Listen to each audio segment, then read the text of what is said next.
Hello বন্ধুরা, আমি তনুশ্রী চলে এসেছি একটা নতুন ভিডিও নিয়ে। আর আজকে যেই ব্যাপারটা নিয়ে কথা বলতে এসেছি, তোমরা দেখেছো যে রিসেন্টলি একটা ভিডিও এসছে আমাদের, ওর নাম কি বলে, ঝিঙ্কু মামুনির চ্যানেল থেকে আজকে একটা ভিডিও এসছে যেখানে ঝিঙ্কু মামুনি প্রথমে ব্যায়াম ট্যায়াম করা দেখিয়ে আগের দিন মন কি বাত ভিডিওর প্রথমে বলেছিল, আজকে মন কি বাত পুরো পেছনে নিয়ে গেছে, এরপরের দিন হয়তো মিডিলে রাখবে।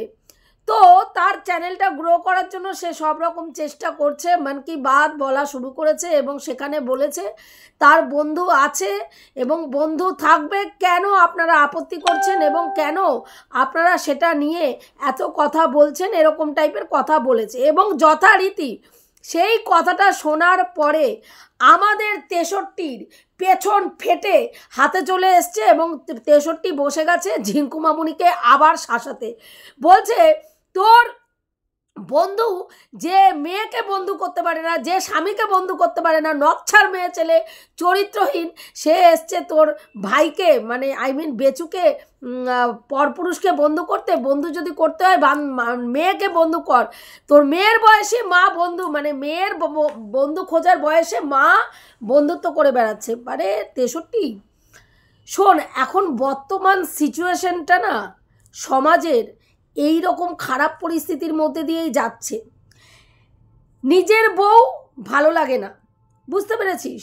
অন্যের বউ হাজারটা ব্যাটা চষে এসেও হাজার ঘাটে, মানে কি বলবো, 12 ভাতারি যেগুলো বলিস আর কি, সেই রকম 12 ঘাটের জল খেয়ে আসার পরেও সেই পুরুষেরই দেখবি নিজের বউ সামান্যতম ভুল করলে ভালো লাগে না।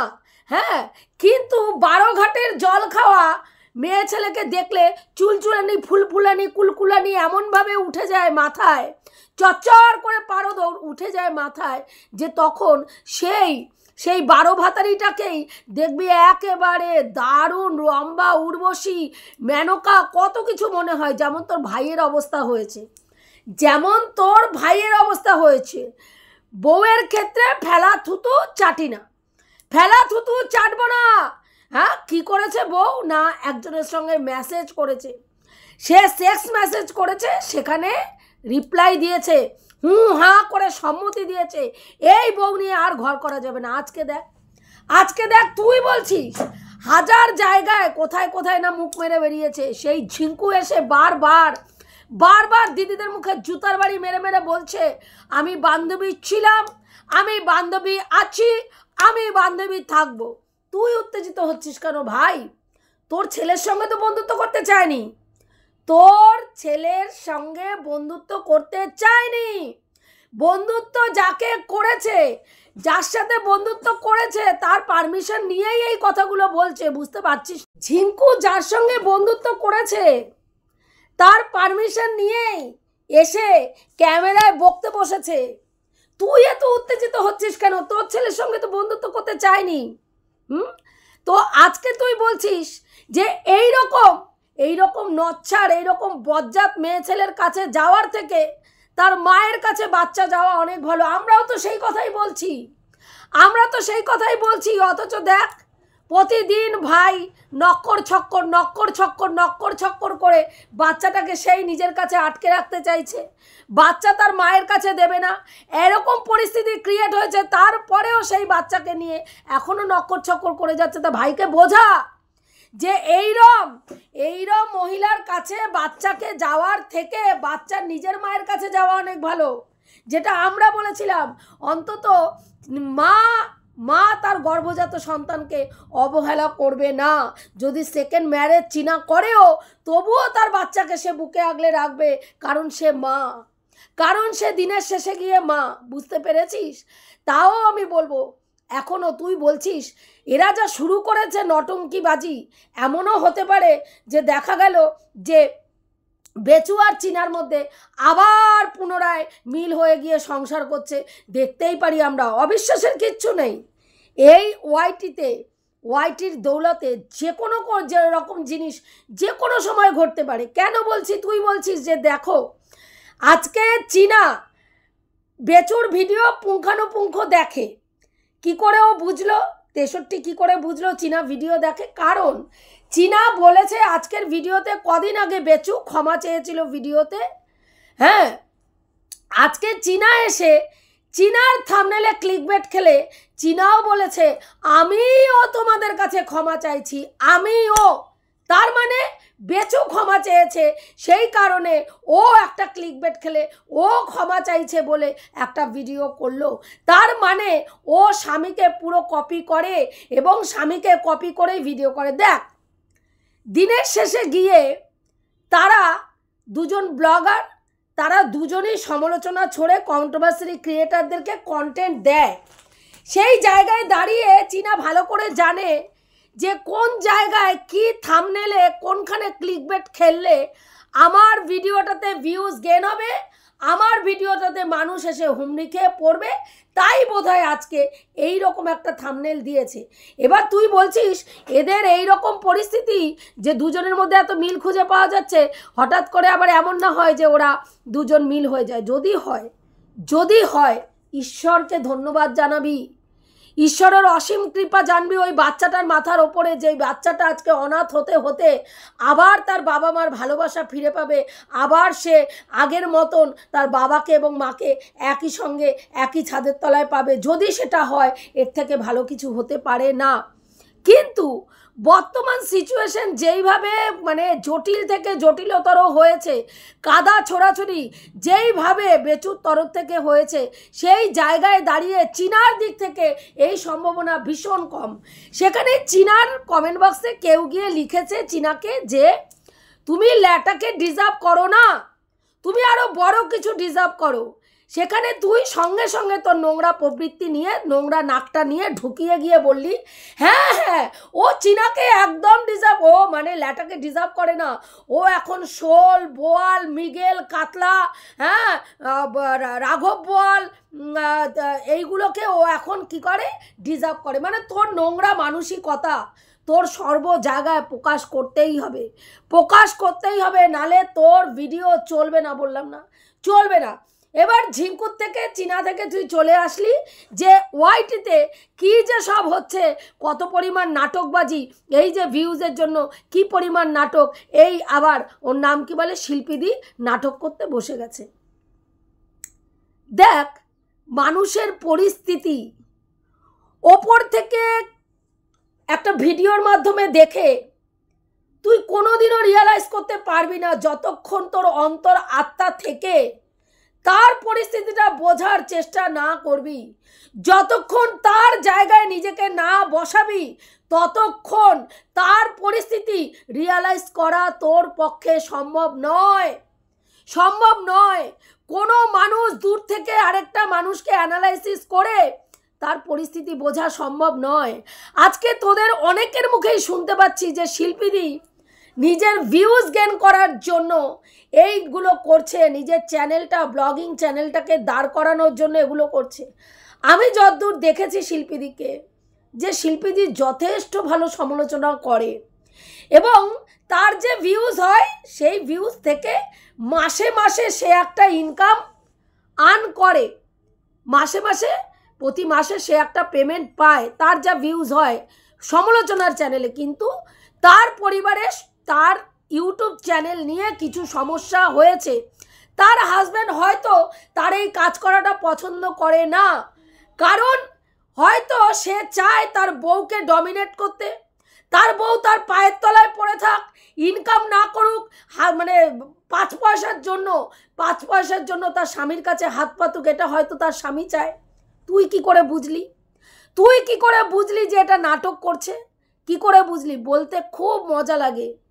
একটা মা যে মেয়েগুলো মাধ্যমিক, উচ্চ মাধ্যমিক পড়া পর্যন্ত সংসার জীবনে টিকে থাকার পরে, যার ইয়ং বয়সটা পুরো তার স্বামীর সাথে কাটানোর পরে, আজকের দিনে যখন তার আর কোথাও চাকরি বাকরি পাওয়ার সম্ভাবনা নেই, আমি শিল্পীদির একটা ভিডিওতেই শুনেছিলাম সরকারি চাকরি শিল্পীদি ছেড়ে দিয়েছিল,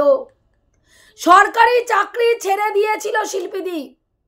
সেখানে আজকের ডেটে সে যেখানে জানে যে এখন আমি কোনো জায়গায় সেইভাবে কাজ পাবো না, চাকরি পাবো না, তারপরেও কোন পরিস্থিতিতে দাঁড়িয়ে থেকে দুটো বিবাহযোগ্য মেয়ে, বলবো না, দুটো মেয়ে, মানে এখন উঠতি বয়সের দুটো মেয়ে, উঠতি বয়সের দুটো মেয়েকে নিয়ে, যারা কেউ মাধ্যমিক, একজন মাধ্যমিক, একজন মনে হয় উচ্চ মাধ্যমিকের পরে, দুটো বাচ্চা, তাদেরকে নিয়ে আজকে তার মা কোন পরিস্থিতিতে দাঁড়িয়ে থেকে, হ্যাঁ, দাঁড়িয়ে থেকে সে বেরিয়ে যেতে বাধ্য হয়েছে।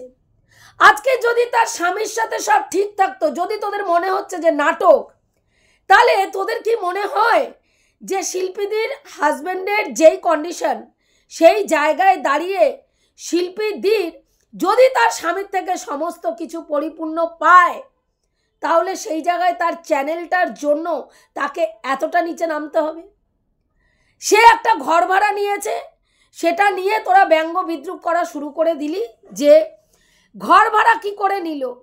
হয়তো সে এতদিন ধরে ইউটিউব যেটা করেছে সেই টাকাটা হয়তো তার কাছে তিলে তিলে করে যেই পেমেন্টগুলো পেয়েছে সে যত্ন করে হয়তো জমিয়ে রেখেছে, হতে পারে তো, হতে পারে তো, যত্ন করে হয়তো সেই যেগুলো যেগুলো পেয়েছে সেইগুলো হয়তো জমিয়ে রেখেছে সেই টাকাগুলো আজকের ডেটে, কারণ সে জানে তার সংসার জীবনে তার অবস্থানটা কতটা টালমাটাল।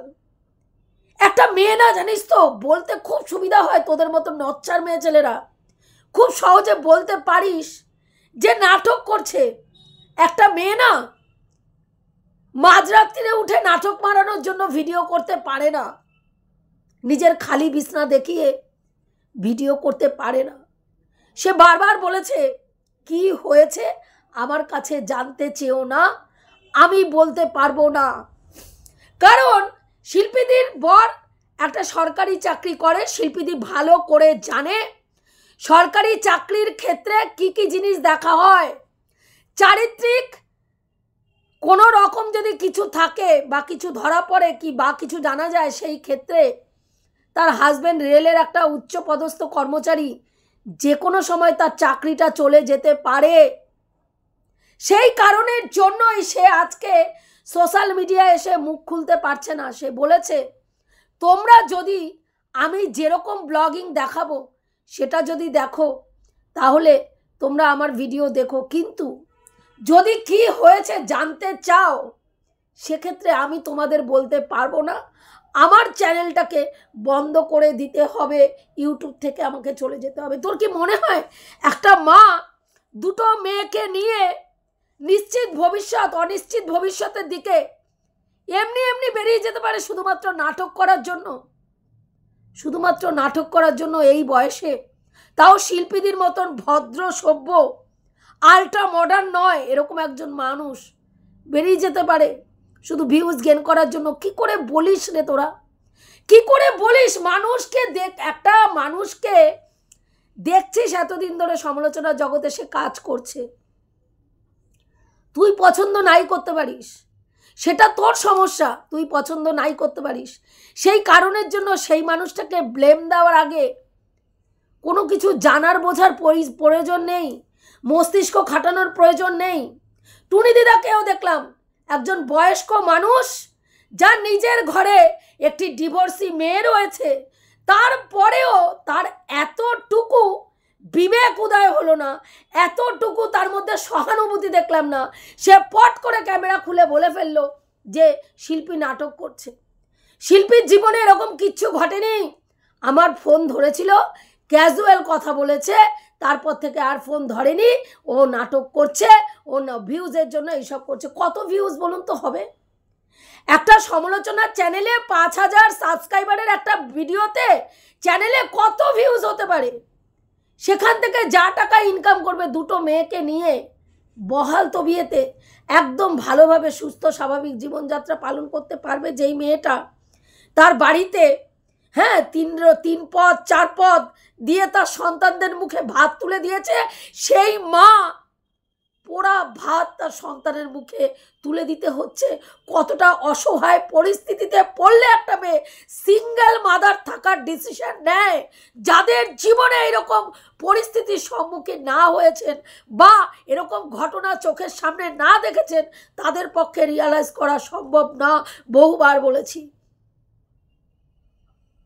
দেখেছেন কোনোদিনও কোনো স্ত্রীর সামনে তার স্বামী বেলেল্লাপানা করলে দিনের পর দিন দেখে সেটাকে সহ্য করতে করতে করতে করতে যখন পাথরের মতন সেই মানুষটা হয়ে যায়, যখন আর সহ্য করার জায়গায় থাকে না? কারণ তোমরা যদি খেয়াল করে দেখো, কিছুদিন আগে কিন্তু শিল্পীদি তার মায়ের কাছে মাসখানিক ছিল এবং সেই সময় ভিউয়ার্সরা বলেছিল, কি করে তোমার দুটো বড় বড় মেয়েকে রেখে তুমি তোমার মায়ের কাছে এসে রয়েছো? আজকের ডেটে বুঝতে পারছেন তো যে সমস্যাটা কোন পর্যায়ে গিয়ে দাঁড়িয়েছে, যার জন্য চেষ্টা সে করেছিল। 1 মাস তার মায়ের কাছে থাকার পরে আবার স্বামীর কাছে ফিরে এসেছিল। সমস্যাটা নিশ্চয়ই সেরকম জায়গায় গুরুতর পর্যায়ে পৌঁছেছে।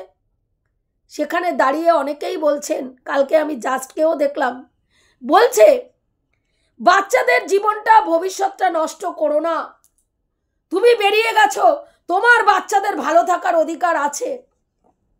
একটা মা যদি তার বাচ্চাকে ছেড়ে থাকতে না পারে, সেই মা কি করবে বলুন তো?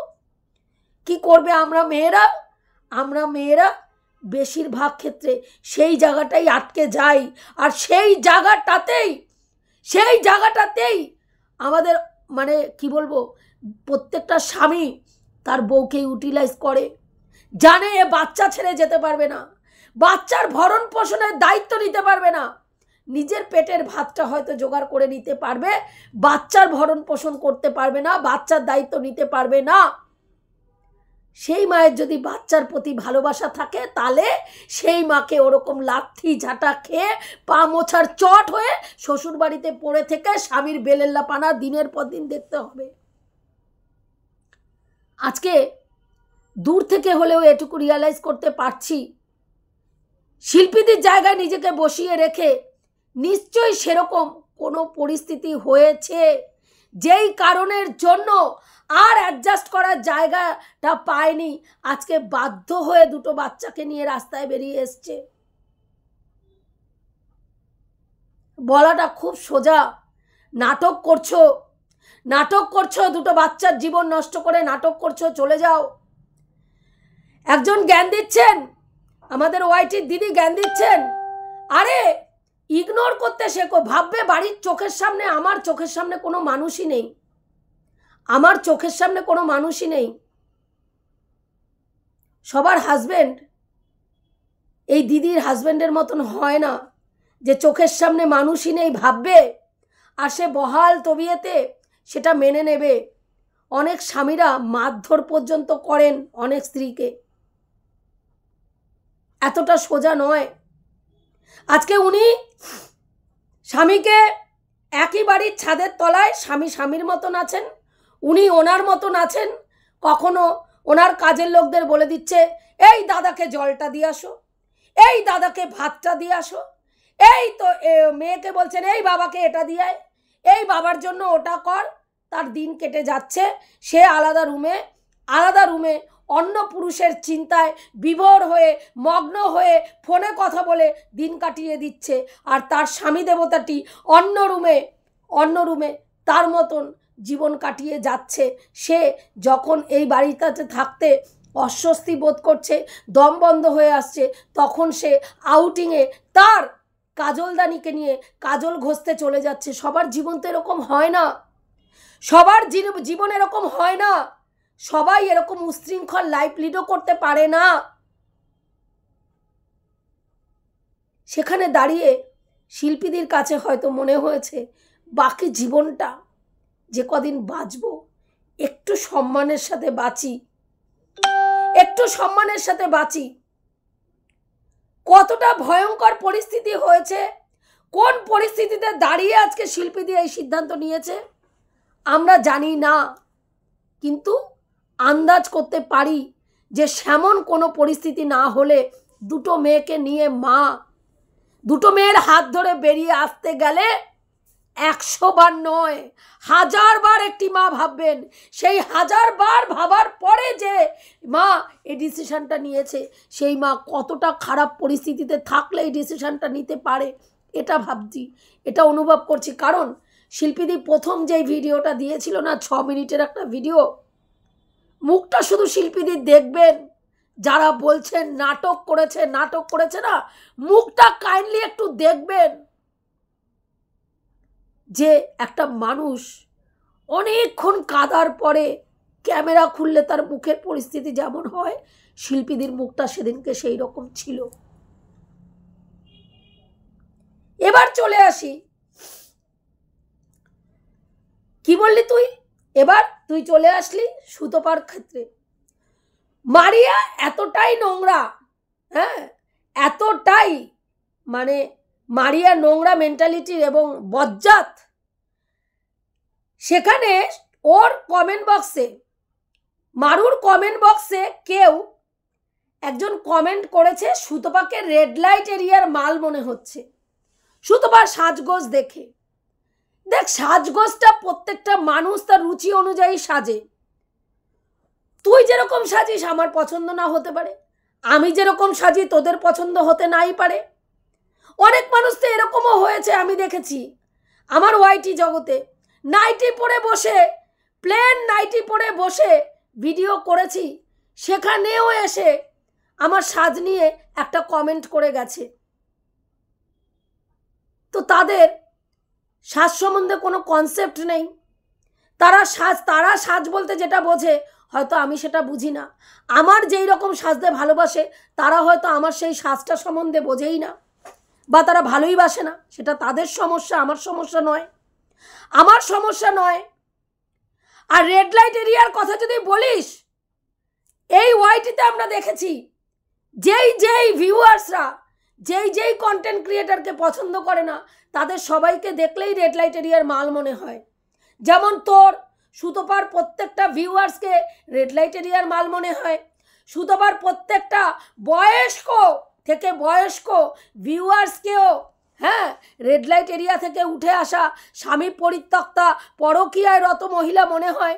ঠিক তেমনিভাবেই সুতপাকে যারা পছন্দ করে না সেই সব ভিউয়ার্সদের সুতপাকে রেড লাইট এরিয়ার মাল মনে হয়।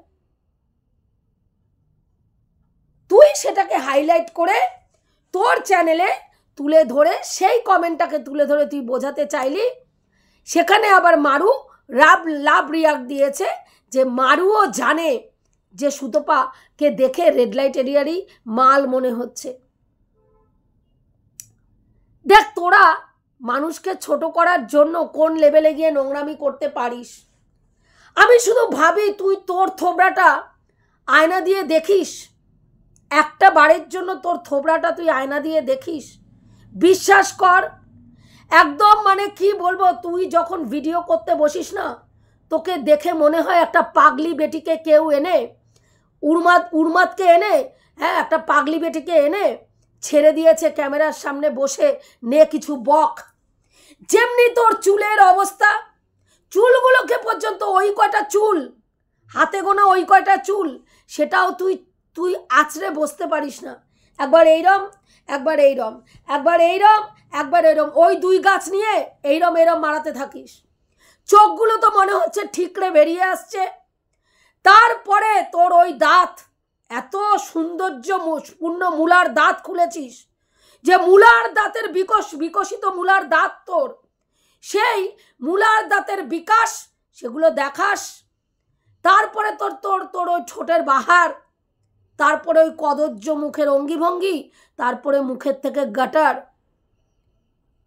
তুই কি করে অন্যের এত বডি শেভিং করিস, অন্যের কি করে এত রূপের বিশ্লেষণ করিস, কাকে কোন এলাকার মাল মনে হয় সেটা হাইলাইট করে ধরিস। আমি ভাবি আয়না দিয়ে যখন নিজে চুল আশ্রাস বা নিজে রেডি হোস, থোবড়াটা দেখিস, হ্যাঁ, আগে নিজেকে দেখবি। আমি বুঝতে পারি যে রেড লাইট এরিয়ার সঙ্গে তোর গভীর একটা সম্পর্ক।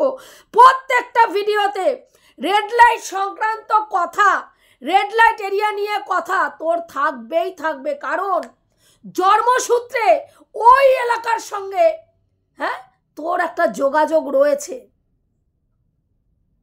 দেখিস রুনাদিকে বেছে বেছে তুই বেনারসের বাইজি বলে আখ্যা দিয়েছিস। ওই যে বললাম তোর সমস্ত চিন্তাভাবনা রেড লাইট সংক্রান্ত, কারণ জন্মসূত্রে এই এলাকাটার সঙ্গে তোর একটা যোগাযোগ আছে। তোর মা মনে হয় কোনো এক সময় ওই এলাকায় বেশ একেবারে পসার জমিয়ে বসেছিল, সেই কারণের জন্য রেড লাইট এরিয়ার বাইরে তুই বেরোতেই পারিস না। দেখ কোনো কন্টেন্ট ক্রিয়েটারের চোখে এই কমেন্টটা পড়েনি, তোর চোখে পড়েছে, কারণ ওই যে বললাম রেড লাইটের প্রতি তোর বিশাল দুর্বলতা। কিন্তু কি করব বল, তোকে দেখে কোনো পুরুষ উত্তেজিত হয় না। পুরুষগুলোকে বল যে ভাই আমি এত চেষ্টা করছি, কখনো ফুলসজ্জার পরে একটা নববধূর কিরকম রূপ হয় তার স্বামীর সঙ্গে ঘাপাঘাপ করার পরে, আমি এক এক সময় তোমাদের উত্তেজিত করার জন্য সেইরকম রূপ নিয়েও আসছি, কখনো টিকলি দুলিয়েও চলে আসছি, কখনো ঝুমকা কানের পরেও আসছি, তারপরেও ভাই তোমরা কিছুতেই দাঁড়াচ্ছ না। কি করব আমরা বল, কি করব? তোর জ্বালা কি করে মেটাবো বল? আমরা অপারক ভাই, আমরা মেয়ে, আমরা হাউস ওয়াইফ, তোর চুলকানি মেটানোর কাজ আমাদের দ্বারা সম্ভব না। তোর বেটাটাকে বল অনিচ্ছাকৃত হলেও তোর চুলকানিটা যেন একটু মিটিয়ে দেয়, তাহলে অন্তত ওয়াইটিটা বাঁচবে। বুঝতে পেরেছিস? দেখবি তোর বর তোর চুলকানিটা না মেটাতে পারলে অন্য কিছু ব্যবস্থা করে ঠিক মিটিয়ে দেবে, বুঝলি? তো যাই হোক, এই হচ্ছে বক্তব্য, এটুকুই বলার ছিল। রাখছি, দেখা হবে নেক্সট ভিডিওতে। প্রত্যেকে ভালো থেকো, তনুশ্রীদির পাশে থেকো।